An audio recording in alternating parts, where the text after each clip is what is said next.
शताब्दियों से कालांतर नामक एक दूर छायादार पर्वत श्रृंखला के सबसे ऊंचे शिखर पर काले संगमरमर का एक किला स्थापित था। इस किले को माया नगरी नाम से जाना जाता था और ये 4 दुष्ट जादूगरनियों का निवास स्थान था।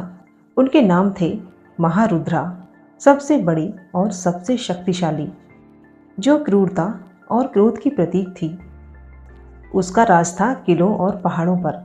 दूसरी थी कामिनी, सुंदरता और मोह की स्वामिनी, जो अपने माया जाल में राजकुमारों और शक्तिशाली पुरुषों को फंसाने में माहिर थी। उसका अधिकार था जंगलों और मैदानों पर। तीसरी थी विषपर्णा, जहर, बीमारी और गुप्त ज्ञान की जानकार। वह अदृश्यता और मति भ्रम पैदा करने वाले मंत्रों में निपुण थी। उसका शासन था दलदलों और बीहड़ों पर। चौथी थी पातालिनी, सबसे छोटी लेकिन सबसे भयानक, जो समय और आकाश के रहस्यों को जानती थी। उसका क्षेत्र था गुफाओं और पाताल लोकों पर। इन चारों बहनों ने अपने सम्मिलित जादू से धरती के एक बड़े हिस्से पर आतंक और भय का साम्राज्य स्थापित कर रखा था। उनका रहस्यमयी राज केवल उनके जीवन में नहीं था, बल्कि 4 अद्भुत जादुई वस्तुओं में छिपा था, जिन्हें उन्होंने स्वयं के लिए अस्तित्व का आधार बना रखा था। ये वस्तुएं थीं महारुद्रा का काल चक्र, एक घड़ी जैसा यंत्र जो उसे समय को धीमा या तेज करने की शक्ति देता था। कामनी का मोह दर्पण, एक जादुई आईना जिसमें देखने वालों को केवल वही दिखता था जो वह सबसे ज्यादा पाना चाहता था, जिससे वह सम्मोहित हो जाता था। विषपर्णा की अमृत बेल, एक लता जो छूने मात्र से जीवन को मृत्यु में और मृत्यु को जहर में बदल सकती थी। और पातालनी का शून्य शंख, एक शंख जिसकी ध्वनि सुनने पर व्यक्ति का मन और इच्छा शक्ति शून्य हो जाती थी। जादूगरनियों की क्रूर आदतें उनकी शक्ति जितनी ही प्रसिद्ध थीं। वे हर पूर्णिमा की रात को पास के राज्यों से सबसे बुद्धिमान और वीर राजकुमारों को अपनी माया से खींच लाती थी। महारुद्रा उन राजकुमारों की बुद्धि को अपने काल चक्र में अवशोषित कर लेती थी, जिससे वह और अधिक शक्तिशाली हो जाती थी। कामिनी राजकुमारों के सौंदर्य और प्रेम की भावना को अपने मोह दर्पण में कैद कर लेती थी और फिर उन्हें अपनी आज्ञा मानने वाला एक निर्जीव दास बना देती थी। विषपर्णा राजकुमारों के हृदय में उठने वाले साहस और वीरता को अपने अमृत बेल से कुचल देती थी, जिससे वे डरपोक और कायर बन जाते थे। अंत में पातालनी अपने शून्य शंख से उनकी आत्माओं की अंतिम इच्छा शक्ति को छीन लेती थी। उन्हें हमेशा के लिए अपनी क्रूर शक्ति का ईंधन बना लेती थी।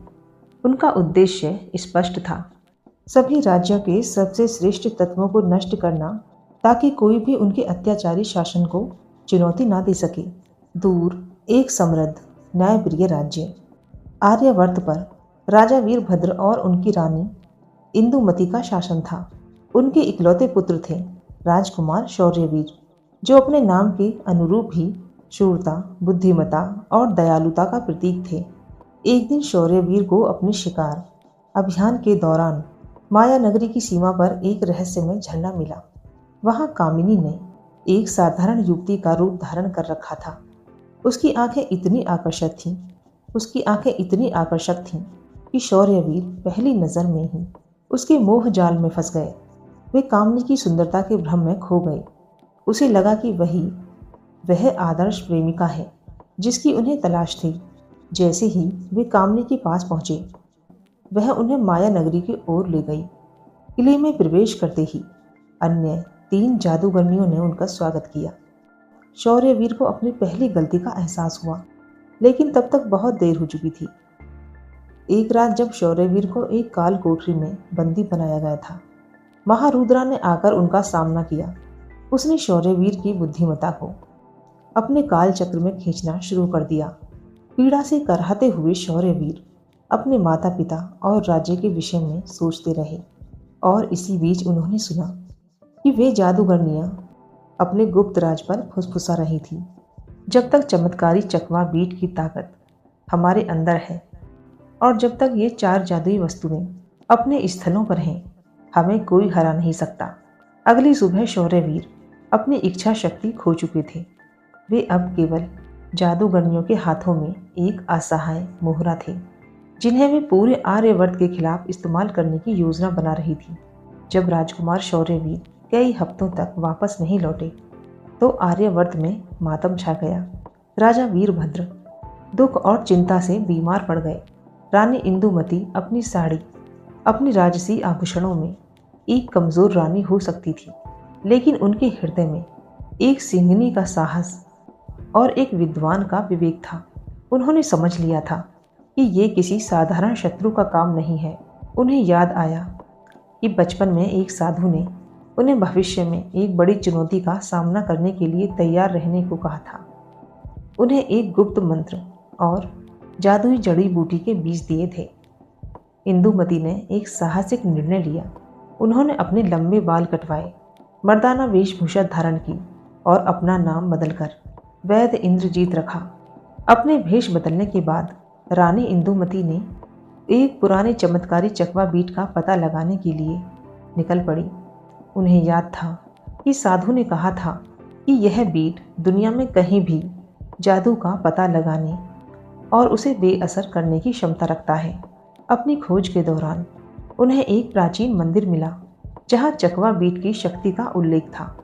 चकवा बीट, जो केवल शुद्ध हृदय के स्पर्श से जागृत होता है, 4 जादुई वस्तुओं को एक साथ निष्क्रिय कर सकता है, पर केवल तब जब उसे चारों की उपस्थिति में जलाया जाए।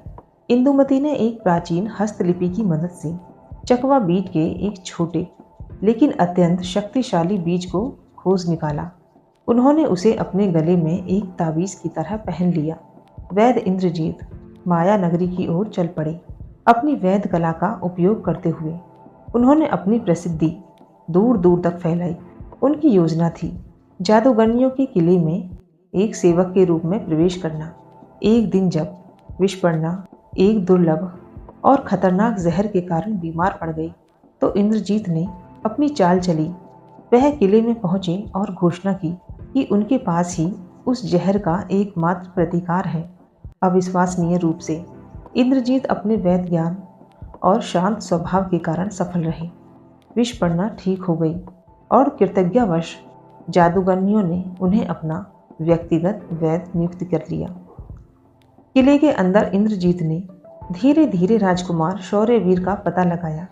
उन्होंने देखा कि शौर्यवीर शारीरिक रूप से तो ठीक है, पर उनकी आत्मा पर गहरी निराशा का साया था। इंद्रजीत ने राजकुमार से अकेले में मिलने के लिए बहाने बनाए। हर मुलाकात में उन्होंने राजकुमार को थोड़ा थोड़ा करके वह गुप्त मंत्र सिखाना शुरू कर दिया जो साधु ने उन्हें दिया था। मंत्र का उद्देश्य राजकुमार की दबी हुई इच्छा शक्ति को धीरे धीरे जगाना था। साथ ही इंद्रजीत ने 4 जादुई वस्तुओं का पता लगाना शुरू कर दिया। काल चक्र महारुद्रा के निजी पुस्तकालय में था, एक ऊंची ताक पर रखा था। मोह दर्पण कामनी के शयन कक्ष के प्रवेश द्वार पर लटका था। अमृत बेल विषपर्णा के औषधालय की एक कांच की पेटी में सुरक्षित थी। शून्य शंख पातालनी के कक्ष के केंद्र में एक वेदी पर रखा था। इन सभी वस्तुओं को एक साथ लाना लगभग असंभव था, लेकिन इंद्रजीत ने अपनी बुद्धि का उपयोग किया। समुद्र के ऊपर उड़न खटोले का जोखिम भरा सफर। इंद्रजीत ने एक योजना बनाई। उन्होंने जादूगरनियों से कहा कि राजकुमार शौर्यवीर को पूरी तरह ठीक करने के लिए उन्हें एक प्राचीन शक्तिशाली जड़ी बूटियों की आवश्यकता है, जो केवल अनादि महासागर के बीच में स्थित एक रहस्यमयी द्वीप पर मिलती है। जादूगरनियां, जो शौर्यवीर की पूरी क्षमता का उपयोग करना चाहती थीं, सहमत हो गईं, लेकिन उन्होंने इंद्रजीत पर भरोसा नहीं किया।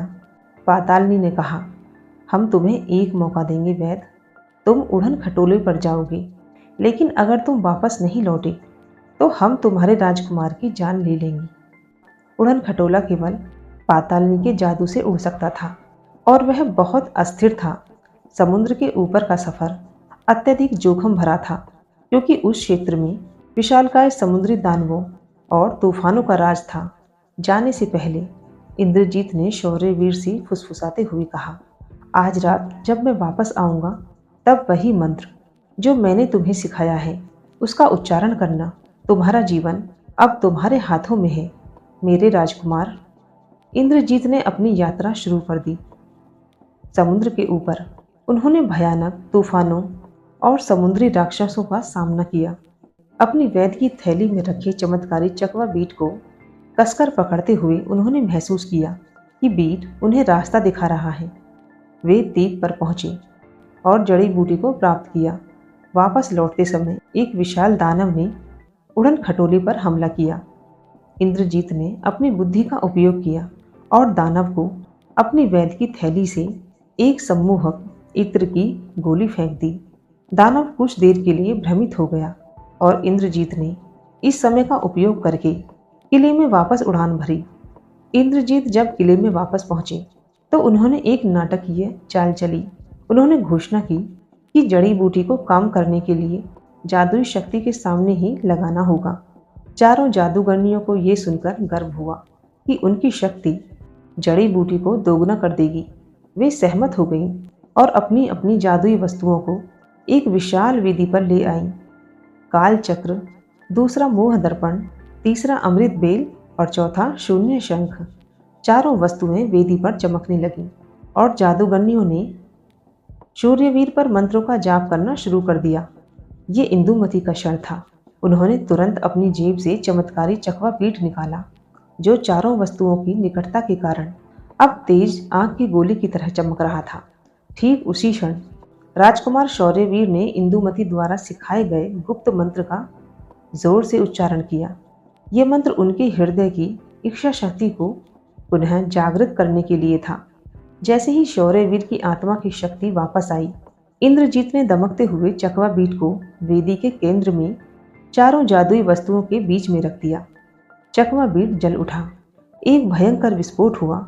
चकवा बीट की शुद्ध प्राचीन शक्ति ने चारों जादुई वस्तुओं पर एक साथ हमला किया। काल चक्र टूटकर बिखर गया। मोह दर्पण दरारों से भर गया और उसमें से कामनी की मायावी सुंदरता का भ्रम बाहर निकल गया। अमृत बेल सूख कर राख हो गई। शून्य शंख फट गया और उसमें से दबी हुई सभी आत्माओं की इच्छा शक्ति एक साथ मुक्त हो गई।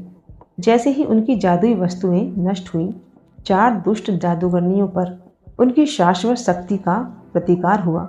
महारुद्रा का क्रोध शांत हो गया और वह बूढ़ी कमजोर महिला के रूप में बदल गई।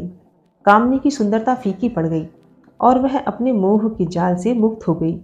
विषपर्णा के शरीर पर जहर का उल्टा असर हुआ और वह पीड़ा से कराहने लगी। पाताली ने अपना संतुलन खो दिया और हवा में घुलने लगी। राजकुमार शौर्यवीर ने अपनी पूरी शक्ति से महारुद्रा पर वार किया। जादूगरनियों की शक्ति पूरी तरह से क्षीण हो चुकी थी। वे अपने ही जादू के जाल में फंसकर धीरे धीरे नष्ट हो गईं और माया नगरी का किला उनके साथ ही विशाल धूल के गुब्बार में बदल गया। जब सब कुछ शांत हो गया तो शौर्यवीर ने देखा कि वैद इंद्रजीत उनके सामने खड़े हैं। वे उन्हें गले लगाना चाहते थे। जब इंद्रजीत ने अपना मर्दाना वेश उतार दिया, राजकुमार शौर्यवीर ने अपनी माँ इंदुमती को पहचान लिया। शौर्यवीर भावुक हुए। माँ, उन्होंने कहा, आपने अपने बेटे के लिए, अपने राज्य के लिए और पूरी दुनिया के लिए इतना बड़ा बलिदान दिया है। आपने न केवल मर्दाना भेष धारण किया बल्कि अपने जीवन को खतरे में डाला और अपनी बुद्धि का उपयोग करके हमें बचाया। रानी इंदुमती मुस्कुराई। बेटा, उन्होंने जवाब दिया, एक माँ का प्रेम ही सबसे बड़ा जादू होता है और एक रानी का कर्तव्य ही सबसे बड़ा कवच। वे दोनों एक दूसरे को कसकर गले मिले। उनकी वापसी की खबर आर्यवर्त में खुशी और विजय का संदेश लेकर आई। राजा वीरभद्र भी स्वस्थ हो गए और राज्य ने अपनी रानी और राजकुमार के लौटने पर एक भव्य उत्सव मनाया। रानी इंदुमती ने अपने साहस से ये साबित कर दिया था कि असली शक्ति तलवार में नहीं बल्कि प्रेम, बलिदान और बुद्धि में होती है। उन्होंने ये भी सिद्ध कर दिया था कि किसी भी चुनौती का सामना करने के लिए मर्दाना भेष या शारीरिक बल की ज़रूरत नहीं होती, बल्कि एक साहसी हृदय और एक तेज दिमाग ही काफ़ी है। जादूगरनियों का साम्राज्य समाप्त हो गया और उनकी कैद से मुक्त हुए सभी राजकुमार अपने अपने राज्य लौट गए। धरती से आतंक का एक काला अध्याय हमेशा के लिए मिट गया। आर्यवर्त की कहानी पीढ़ियों तक ये बताती रही कि सबसे शक्तिशाली जादू भी एक माँ के अटूट प्रेम और एक रानी की बुद्धि के सामने घुटने टेक देता है।